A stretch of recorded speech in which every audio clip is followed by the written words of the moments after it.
On today's show, we'll be talking to Lisa Shepard, who is the Senior Preservation Planner for the City of Jacksonville, and we'll talk about the city's Preservation Month and Preservation Month in general. And we'll also be talking with Holly Karras, who is a curator with the Cummer Museum of Art and Gardens, and we'll discuss the Cummer's role in Preservation Month. First, I'd like to welcome Lisa. Lisa, how are you? Great. It's good to have you here, and as a Senior Preservation Planner for the City of Jacksonville, this wonderful responsibility of showcasing Preservation Month has fallen to you, and we're all grateful for you for the wonderful role you've taken over the past years presenting the importance of preservation to the community. But what a lot of people don't understand, Preservation Month is, our nation celebrates this. So tell us a little bit about how Preservation Month, which is the month of May, came about. Basically, you are correct. The Preservation Month is more of a national thing than a local thing. It's just, it was established by the National Trust for Historic Preservation, which is a private nonprofit organization established in 1949. And they first came up with Preservation Week back in 1971 as a way of just spotlighting grassroots efforts in preservation all around the country. And it really took off. It was a great time for local communities to have home tours, fundraising events, award ceremonies, and there were so many activities going on that they really needed to broaden it because everyone was trying to squeeze into this one week, and so they have now widened it into being the entire month of May. And so this will be the first official year for the National Preservation Month. And it's a very exciting time for those of us who love and embrace Jacksonville history and preserving that history. And we'll have a segment a little later on that we'll see that Springfield so often showcases the rewards of preservation with their Springfield home tour, and they're going to be on a little later to talk about that. But go ahead and talk about, other than the Springfield home tour, which is coming up right away, what are we doing in Jacksonville to celebrate Preservation Month? You know better than I, actually. Well, actually, as you said, the Springfield Historic District is having a home tour. Riverside Avenue also had one, but it's just a little before that, or actually at the end of April. And we have a program with the Jacksonville Historic Society that they're putting on, and a photo exhibit with a Cummer. We do, and I'll just briefly mention, I will take time to be very parochial here, take the time to mention May 5th, a Thursday evening, the Jacksonville Historical Society, in celebration of Preservation Month, will hold our annual meeting then, Thursday night, May 5th, at our, talk about a preservation celebration. That is at our old St. Andrews, which is the 1888 church that we restored as our headquarters down across from the arena. And we'll hold a program on the intertwined lives of Alexander Darnes and Kirby Smith. And it's a fascinating story, and I hope the public turns out to hear that lecture, that story. It'll be wonderful.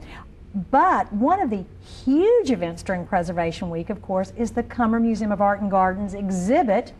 I'm very proud to say, based on a book published by the Jacksonville Historical Society. And here to tell us about that exhibit that opens in May is Holly Karras, curator with the Cummer Museum of Art and Gardens. Tell us a little bit about this exciting exhibit that's coming up. Sure, we are so excited about this show. As you mentioned, it is curated in conjunction with Wayne Wood's recent publication. The title is a little bit different. His book is called The Jacksonville Family Album, and our show is being called Picturing Jacksonville. It's 150 years of photographs in Jacksonville, starting with 1855 and really going all the way up through about 2005. So before photography was even commonplace, we have this wonderful image that'll be in the show that I believe, is that the rare ambrotype that is of the first mayor of Jacksonville. You know, what a wonderful coincidence if we had to have one early image to have the first mayor. And that actually dates to about 10 to 15 years after photography hit the United States. So Jacksonville was really you know, a player very early on in photography in America. And one of the reasons we were a player, because we were a tourist destination early on, which a lot of people don't know. And if they come to your show, they will see that in full scale. They will see it. We're featuring about 130 original photographs of Jacksonville from 1855 all the way up through the present. It'll be arranged in a chronological order, so you get to really walk through a timeline of Jacksonville history through photographs. And when you say 130 photographs, some of them might be as small as what and as large as what? Some of the smallest ones are actually about 3 by 3, and that's inches. So some of them are very, very tiny. Some of them we're actually going to showcase the original tiny photograph and then blow up to a more of a poster size, so you can really feel like you can walk into the picture itself. So we've got a good range of materials. And I know a little bit earlier we were talking and I asked you, were you showing the photo of the century, which is in our archives? Yes. And you said, yes, you had decided to show that one. And I said, I was so embarrassed I had to ask you how big our photo was, and you told me it was 3 inches by 3 inches, which is a photo snapped by an unknown photographer during the Great Fire of Jacksonville in 1901 as people were running for their lives. And it's only 3 by 3. And this is the photo that is the definitive photo of the Great Fire, and it's very exciting that it will be shown in your museum. We're very proud of that. Well, we have, you know, that picture was taken by an unknown photographer, and we have many pictures that were taken by unknown photographers, but some of the 20th century's greatest photographers were in Jacksonville. Dorothea Lange and Lewis Wilkes Hine, you know, among others, Gordon Parks as well, and they'll be featured in the exhibit.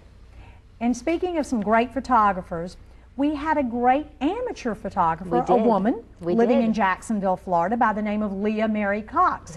And some of her photos in this book, as well as in your exhibit, and we have several here in the studio that I hope they'll show right now. I don't think we've shown any so far, and I have to apologize, I haven't been watching. Here you go, you see all of them here behind us, and one down on the floor. If we could zoom in on one of these perhaps, any of them, and we'll maybe talk about it for a minute. And Leah Marie Cox was responsible for all these wonderful photographs. And here's, this one is just, she was a great portrait photographer. She was. She was an amazing amateur photographer, really. Her pictures are absolutely, the compositions are beautiful. And we have another one, I hope they can, right over my shoulder. And this is Riverside Park, and I don't know if you can get this one or not, a little closer with the camera. And so many people relate to this. This is when the park had a great amount of acreage before it was reduced for all the roadways that now run around it. And that is another one. And that's okay if you can't get it, but it is the one over my shoulder, but they can see it in the Cumber exhibit. They will be able to. Give me the dates of that exhibit, if you will. The exhibit opens on the 19th of May, but on the 22nd of May, which is a Sunday, we're having kind of an old-fashioned ice cream social in the gardens. That'll be our kind of official public opening that day, and then it closes on August the 14th. And Holly, now they have the photo of Riverside Park on the screen, and this gives people an example of original works they can see at the museum during this exhibit that runs during May and into August. And I encourage people to see some of these very rare photos of Jacksonville over 150 years, these wonderful works of art. They are. I'd like to get back to Lisa for a minute, because Lisa, one of the things you do during Preservation Month is you recognize the people who put on these quality programs like the Cumber Museum of Art and Gardens, or people who restore their homes, their businesses. And let's talk about the award ceremony, if we could. Absolutely. As part of, well, in the past Preservation Week and now Preservation Month, the Jacksonville Historic Preservation Commission hosts their annual award ceremony. And the commission is basically a mayor-appointed board. They are responsible for recommending the preservation of historic resources in Jacksonville, as well as protecting them through a design review process. And this is the one time that they have every year to really come out of their quasi-judicial role and concentrate on recognizing outstanding projects in the Jacksonville area related to historic preservation. And the award ceremony covers a number of different categories, ranging from heritage education and publications. Actually, this book here was a previous recipient. And we'll have residential rehab, commercial rehab, preservation projects or services. We have a Great Save Award that we have for Do you remember who got the Great Save Award last year? I don't. I don't remember. I'm trying to remember too, but they're marvelous projects, Yes. and so proud when you see buildings that might have been lost to us in this city that people have lovingly restored. And I know this book got one of the awards for publications. This one happens to be Jacksonville Greets the 20th Century.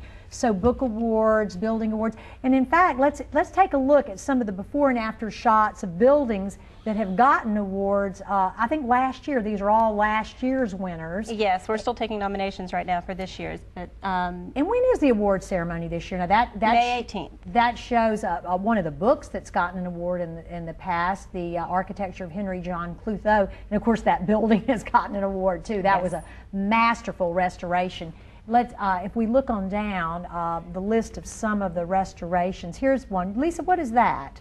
That's the Reebok Clubhouse. Okay, the Reebok Clubhouse, and you see the before up there and the after, and boy, has that become a marvelous destination site. And what a work of art in their restoration. Maybe we have a chance to see one more project, and as they pull it up, tell us when the awards ceremony will be and where it will be. Okay, excuse me, I'm going to interrupt you and tell us, people love this. Tell about this before we go any further. This is Henrietta's and 9th Main. You can tell that that's a very nice commercial rehab that was done, adaptive use of a building. And the award ceremony is going to be May 18th at the Jacksonville Museum of Modern Art. May 18th, the Jacksonville Museum of Modern Art, and they can call the City of Jacksonville Planning Department to find out more about the ceremony or more about the awards. And I'd like to go back to Henrietta's just a minute, that last photo that was just shown. Now what that was an old service station. We're on yet another one. Let's talk about this one then. This is actually in Riverside, and it's the Aberdeen Apartments, and this is a wonderful rehab in the Five Points area. Mm-hmm. And then you see the after. And I was talking about Henrietta's a minute ago, and I don't know if they can go back to that or not, but Henrietta's was actually an old service station that was converted to a lunch and sort of now night spot both, and it's really become quite popular with the downtown lunch crowd and then after hours, and it's in Springfield. And what a wonderful use of a building rather than to tear it down, implode, explode. This treasure that really defines Jacksonville and gives our town some personality. Yeah, it's a great time. The award ceremony, in addition to trying to recognize activities, it's really a great way of bringing an awareness and understanding and an appreciation of Jacksonville's resources and our history. It is, and people need to know, Lisa, you've done so much to bring us this recognition of the importance of preservation, and I thank you for that. You've been doing it for years. You hardly look old enough to have been doing it for years, but you have, and we're very grateful for that. And it's a wonderful event every year that everyone looks forward to. We thank you. We thank the Jacksonville Historic Preservation Commission for doing that, and the City of Jacksonville. Absolutely. And thank you for being here. And Holly, Karis, I want to thank you for being here. Thank you. Anyone who misses this exhibit at the Cummer Museum, they're going to be sorry. Anything you want to say? Remind us again of the dates of this exhibit. It opens on May 19th and it runs through August the 14th, and our special opening ice cream social in the gardens happens on Sunday, May 22nd. And I just want to say, I know you have such a keen eye. I've seen some of what you've pulled for this. It is just outstanding. It's beautiful. You do a marvelous job as a curator. You. And the Cummer, what a marvelous service to the community to show the city its history. Yes. We thank you both. We have another segment in a minute, and this segment will highlight one of our historic neighborhoods. Stay with us.